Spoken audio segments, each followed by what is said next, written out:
হাগ্ৰামা মহিলাৰী ডাঙৰীয়া আৰু তেওঁৰ হাংগু বাংগু কেইজন চাব এই নিৰ্বাচনৰ পিছত তেজপুৰত যাব লগা হয় নেকি? কাৰণ মানসিক ভাৰসাম্য যিবিলাক নেতাই হেৰাই সেইবিলাক নেতাই এইবিলাক বাক্য কৈ ফুৰে। ডাঙৰীয়া শাসন হলে দেৱৰগাঁৱত হাৰিব, গতিকে কচুগাঁৱতো এবাৰ খেদা খালেই হাৰিলে, এইবাৰ দেৱৰগাঁৱত হাৰিব। BPF দলত কোনো ভেলু নাই। এজন অস্তিত্বহীন মেৰুদণ্ডহীন পলিটিকেল লিডাৰ যুদ্ধত সেনাপতি নিজে ফিল্ডত নামিব, জানিব সেই যুদ্ধ কি হ'ব। হাগ্ৰামা মহিলাৰী ডাঙৰীয়াৰ কথাৰ কোনো ভেলু নাই। এজন অস্তিত্বহীন মেৰুদণ্ডহীন পলিটিকেল লিডাৰ আজিৰ তাৰিখত তেখেতৰ হাংগু পাংগু দুই এজনেহে আবুল তাবুল বকিব ধৰিছে। এটা কথা লক্ষ্য কৰিব, যেতিয়া যিটো যুদ্ধত সেনাপতি নিজে ফিল্ডত নামিব, জানিব সেই যুদ্ধ কি হ'ব। কাৰণ সৈন্য সামন্ত বৰ্তমান হাগ্ৰামা মহিলাৰী ডাঙৰীয়াৰ লগত নাই, ছিংগল পাৰ্চন হৈ আছে। দুই এজন হাংগু পাংগু তেখেতৰ লগত আছে। গতিকে এই যিটো অভিযোগ আনিছে ভিজন ডকুমেণ্টছ নহয়, কমিশ্যন ডকুমেণ্ট। মই মহিলাৰী ডাঙৰীয়াক প্ৰশ্ন কৰিব বিচাৰিছোঁ, 17 বছৰ তেখেতৰ শাসনকালত প্ৰত্যেকটো নিৰ্বাচনৰ পাক মুহূৰ্তত, তাৰে ভিতৰত 2020 চনৰ নিৰ্বাচনৰ আগমুহূৰ্তত প্ৰত্যেকটো BDC পৰিষদীয় সমষ্টিৰ পৰা কোনে কমিশ্যন উঠাইছিল, কিমান টকা উঠাইছিল, তেওঁ ৰাজহুৱা কৰক। তেখেতৰ যদি হতাহক আছে, মই এটা কথাই কৈছো, 2020 চনৰ নিৰ্বাচনৰ পাক মুহূৰ্তত প্ৰত্যেকজন জনপ্ৰতিনিধি, প্ৰত্যেকজন লিডাৰৰ জৰিয়তে কিমান টকা কালেকশ্যন কৰিছিল সেই কথাৰ উত্তৰটো তেওঁ দিয়ক। আৰু যিটো কমিশ্যনৰ অভিযোগ আহিছে, তেখেতৰ হাতত যদি প্ৰমাণ কিবা আছে তেখেতে দেখাই দিয়ক। এনেই আবুল তাবুল বকি ৰাইজৰ মাজত কি মেছেজ দিব বিচাৰিছে? প্ৰমোদ বড়ো ডাঙৰীয়া আজিৰ তাৰিখত BDCৰ এজন আদৰ্শৱান নেতা, তাৰে লগতে অসমৰ নৰ্থ ইষ্টৰ যি 10-12টা কাউন্সিল আছে, গোটেই কাউন্সিলৰ বৰ্তমান তেখেত ভাল এটা পজিশ্যনত আছে।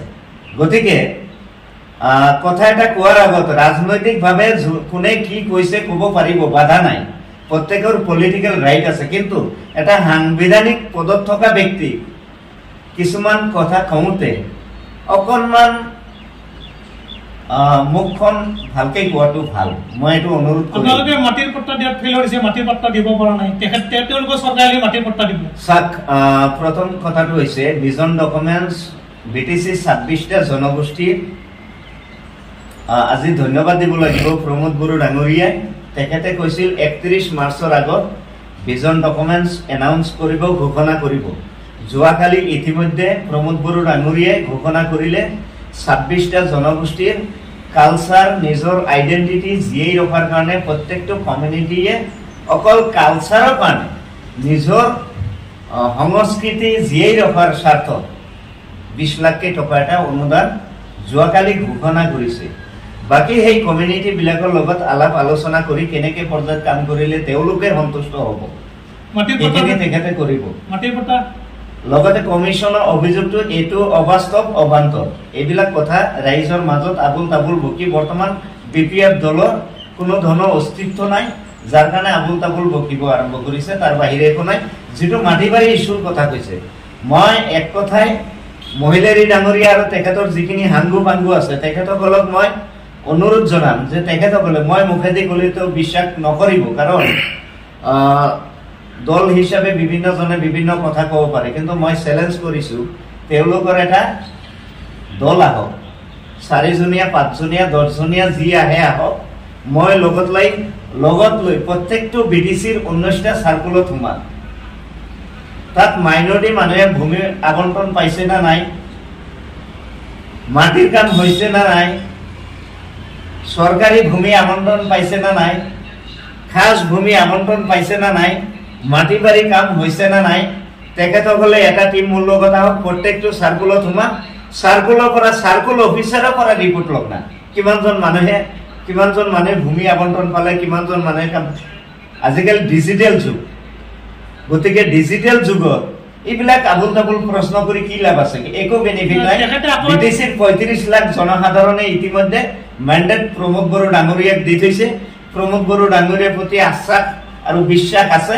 আৰু এই যিটো মাটিৰ প্ৰব্লেম, এই মাটিৰ প্ৰব্লেমটো সলভ কৰিব পাৰিছে না নাই? ইতিমধ্যে 2 লাখ 47,000 মানুহক ভূমি আবণ্টন দিছে, এলটমেন্ট, সেটেলমেন্ট, ট্ৰান্সফাৰ যেনেকৈ যি ধৰণে কৰিব লাগে কৰিছে।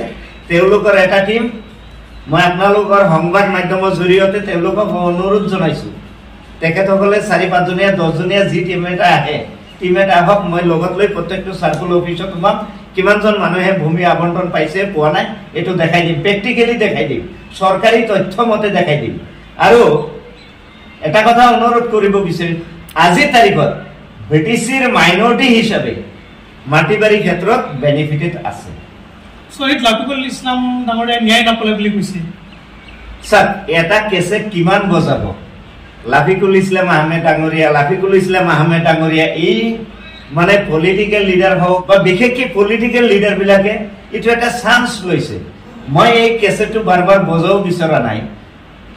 লাফিকুল ইছলাম আহমেদ ডাঙৰীয়াৰ ভাতৃ বৰ্তমান UPPLৰ কেন্দ্ৰীয় কমিটিৰ নেতা, তেখেতৰ সিস্টাৰ কোকৰাঝাৰ জিলাৰ মহিলা মঞ্চৰ ভাল লিডাৰ, UPPL দলৰ হৈ কাম কৰি আছে। মই এইবিলাক এটা কেছেট বজাই তেওঁলোকৰ আবেগ অনুভূতিত মানে আঘাত সানিব বিচৰা নাই, আৰু এই কেছেটো মই বজাব বিচৰা নাই।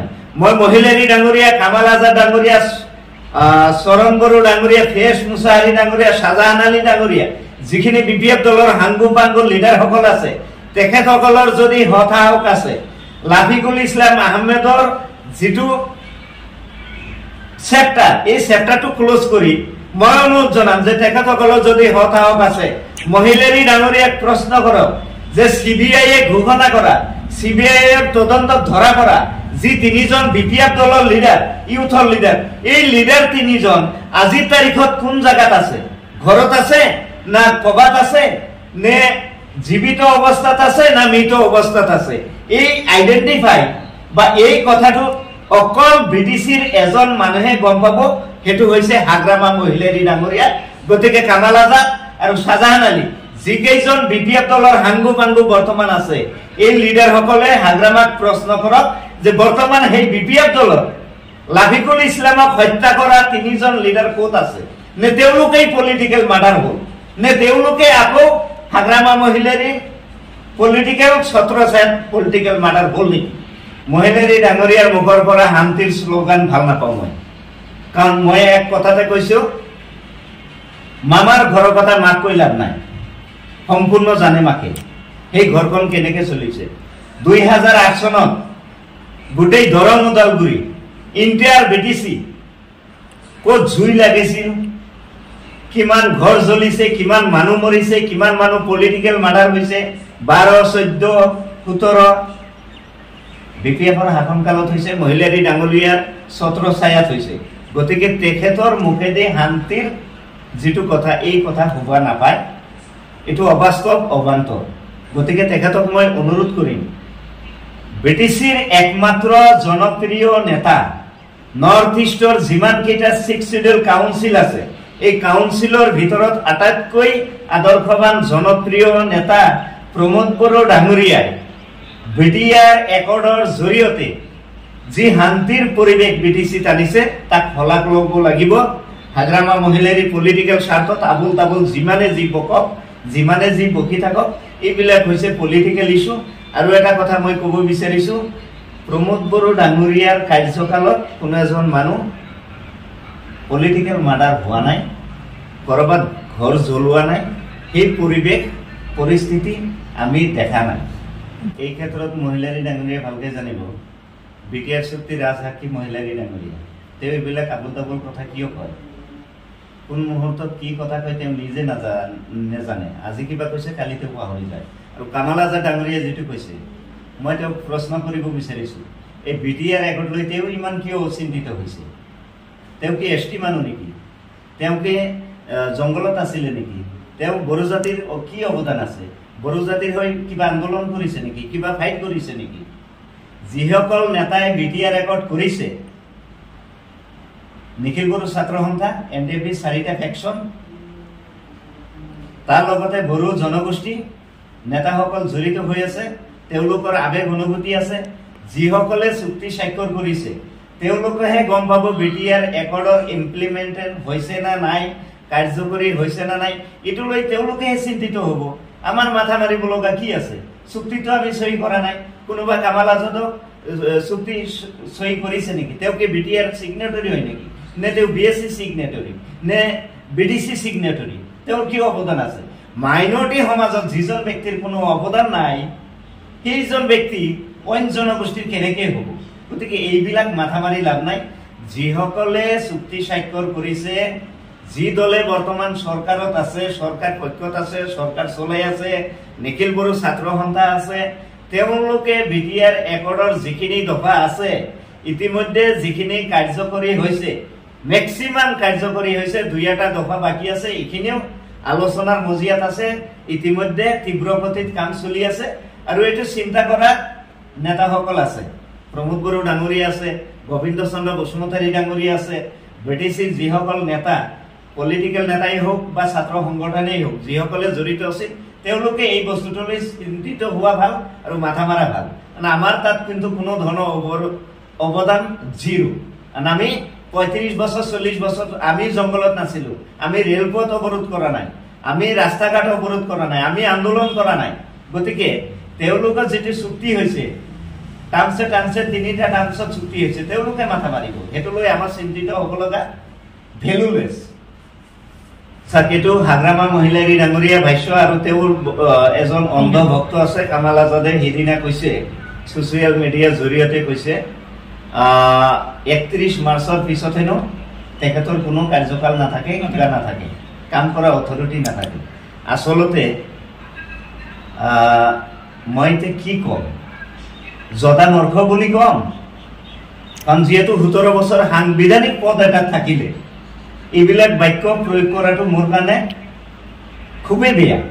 গতিকে এইবিলাক কথা এজন জদা মূৰ্খই ক'লে ভাল লাগিব, আৰু পাগল এটাই ক'লে ভাল লাগিব। মই ভাবো বৰ্তমান এনেকুৱা পজিশ্যন হৈছে, হাগ্ৰামা মহিলাৰী ডাঙৰীয়া আৰু তেওঁৰ হাংগু বাংগু কেইজন চাব এই নিৰ্বাচনৰ পিছত তেজপুৰত যাব লগা হয় নেকি? কাৰণ মানসিক ভাৰসাম্য যিবিলাক নেতাই হেৰায়, সেইবিলাক নেতাই এইবিলাক বাক্য কৈ ফুৰে।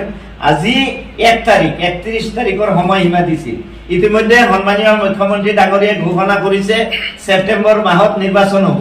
ইলেকশ্যন অধিসূচনা যেতিয়া জাৰি হ'ব তেতিয়াহে চৰকাৰী কাম কাজ বন্ধ থাকে, কিছু সেক্টৰত কাম কাজ বন্ধ থাকে।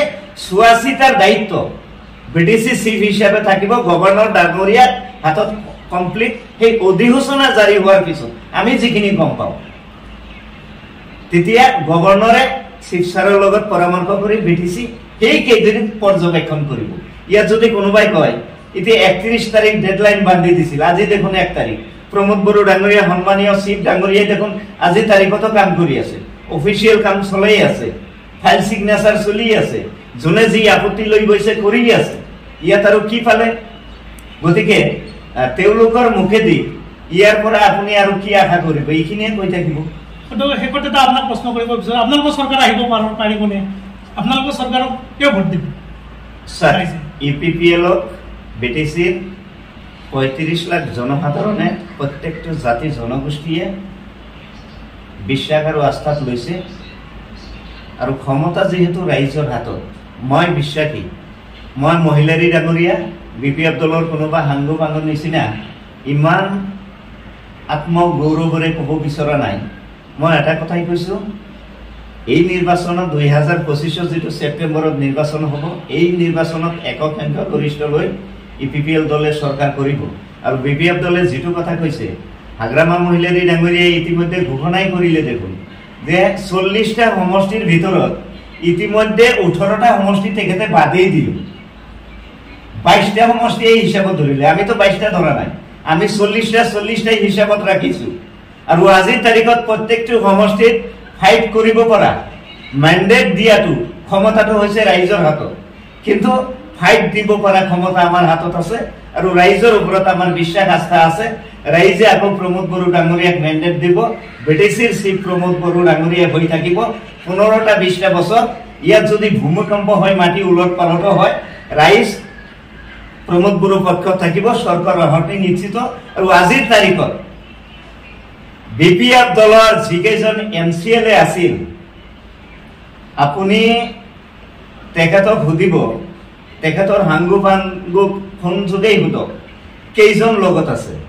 যিজন মানুহৰ বৰ্তমান সৈন্য সামন্ত এটাও নাই, বাগা বাগা নেতা গুচি আহিল, ভাল ভাল লিডাৰ আমাৰ দলত যোগদান কৰিলে, চন্দন ব্ৰহ্ম খাম্পা, হিতেশ বসুমতাৰী, গোটেই তেওঁৰ থাকিল কি?